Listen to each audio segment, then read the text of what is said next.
Something very important just happened in the United States of America.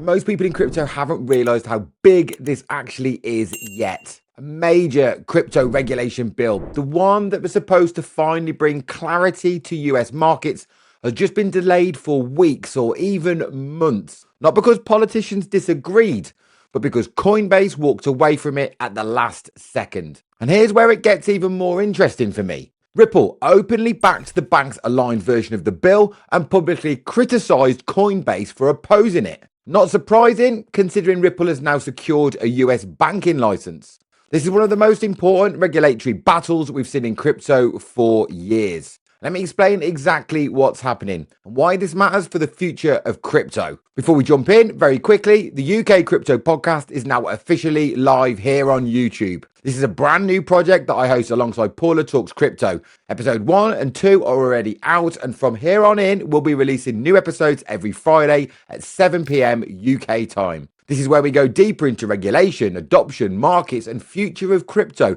especially from a UK and global perspective. And right now, we're going to play you a short trailer from episode 1, just so you can get a feel of what we've built. We are the UK Crypto Podcast. And you see people jumping into trades where they shouldn't.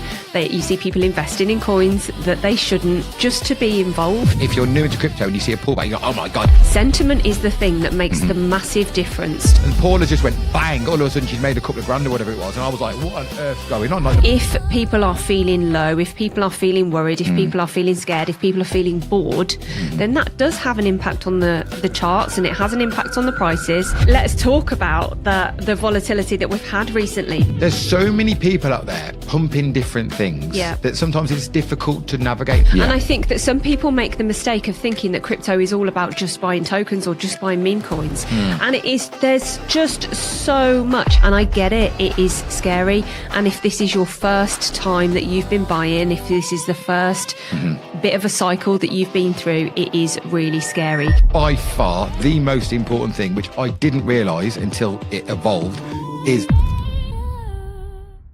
All right, straight back into today's story. So let's start with the basics. The bill we're talking about is the US Crypto Market Structure Bill, often referred to online as the Clarity Act. This is supposed to be the big one.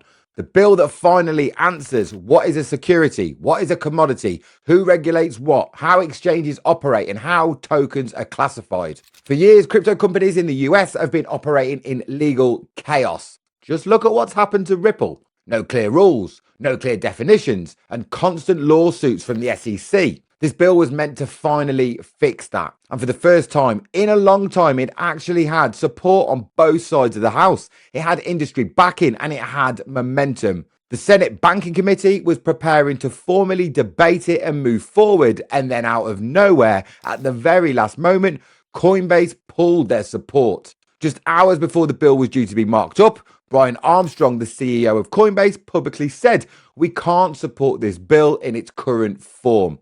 And that single move was enough to kill the session entirely, because Coinbase argued that this bill, as it's written, is actually worse than doing nothing. According to Coinbase, the current version restricts stablecoin rewards, hurts tokenized equities, and weakens the role of the CFTC. And it also expands government access to financial data and quietly hands more power to traditional banks. Brian Armstrong has literally said, no bill is better than a bad bill. This is an incredibly strong statement, and it immediately split the crypto industry straight down the middle. Because while Coinbase walked away, Ripple did the exact opposite. Brad Garlinghouse, Ripple CEO, publicly backed the bill. He openly said it's not perfect, but regulatory clarity is better than chaos. He also criticised companies that walked away from the process instead of working with the lawmakers. And yes, that was clearly aimed at Coinbase. Now here's the part that nobody should find surprising. Ripple has now secured a US banking license. That changes everything when you look at the argument that's now happening. Ripple is no longer just a crypto company fighting regulations. They are now positioning themselves as a regulated financial institution and a payments company and a bridge between crypto and traditional banking. So, of course, Ripple is going to support a bill that aligns closely with the banking industry's view of crypto. because now they are part of that system. This is not decentralization versus regulation anymore. This is crypto companies choosing sides. And this has triggered one of the biggest ideological splits we've seen in crypto, maybe even ever. On the one side, you've got Coinbase saying this bill gives banks too much power, restricts innovation, locks crypto into legacy systems, and limits future products.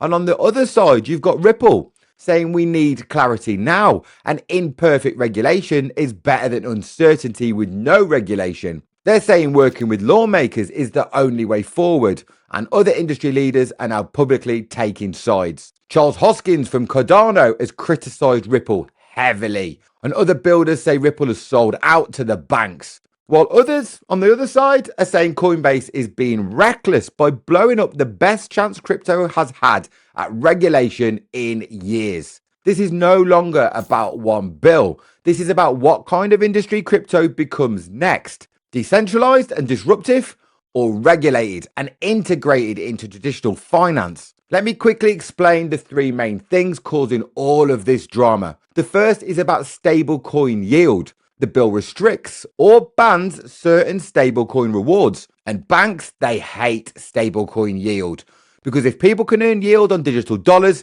they move money out of the banks. So the bill protects banks from limiting this. Coinbase says this kills competition, this hurts users, and this favors banks. And Ripple and the banks, they say this protects financial stability. This is a massive power struggle behind the scenes.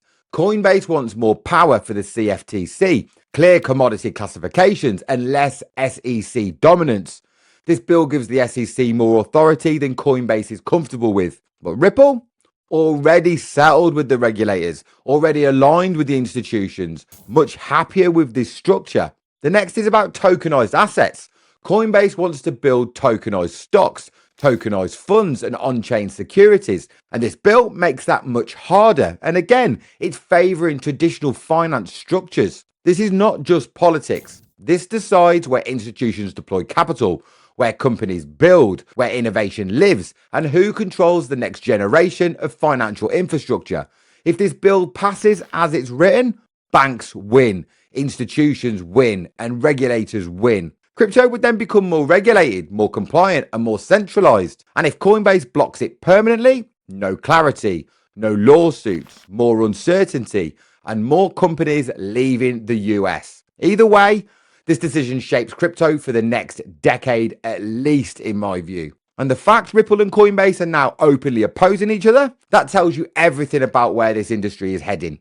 Right now, the bill is delayed. Negotiations are happening behind closed doors, and lawmakers are trying to fix the language to bring Coinbase back to the table. President Trump has publicly said he wants to sign a crypto market structure bill very soon. So this is not dead, but it is now politically fragile. One wrong clause, one more industry revolt, and this collapses entirely in my view. Right now, this is in the balance. What we are watching right now is crypto choosing its future. Coinbase fighting for innovation and flexibility, and Ripple aligning with banks and regulation, and governments deciding how much control they want. This is no longer about price. This is about power. Who controls crypto, who regulates crypto, and who benefits from crypto. And trust me, the decisions being made in Washington right now will affect every single person in this market. It doesn't matter which country you live in. And before we wrap up, a quick reminder again, if you want deeper conversation on crypto regulation, markets, and adoption, make sure you check out the UK Crypto Podcast. I host it alongside Paula Talks Crypto. Episode 1 and 2 are out right now here on YouTube. And we release new episodes every Friday at 7 p.m. UK time. There's a link in the description. If you found this useful, smash that like button. Drop me a comment with your thoughts on Ripple versus Coinbase and subscribe for more real crypto analysis. I'll be seeing you on the next one. And remember this, the strength of the wolf is in the pack. I am not a financial advisor. This video is based solely on my opinion on what I'm personally doing in this market. I also want to let you know that some of the links below and in the descriptions are affiliate links, meaning I may get a commission, but it will be at no extra cost to you. Please remember that under no circumstances will I ever contact you and ask you for investments. You can confirm all of my real social media handles in the description and also at milkshakematty.com. This content is for educational and entertainment only, and I'm not a financial advisor.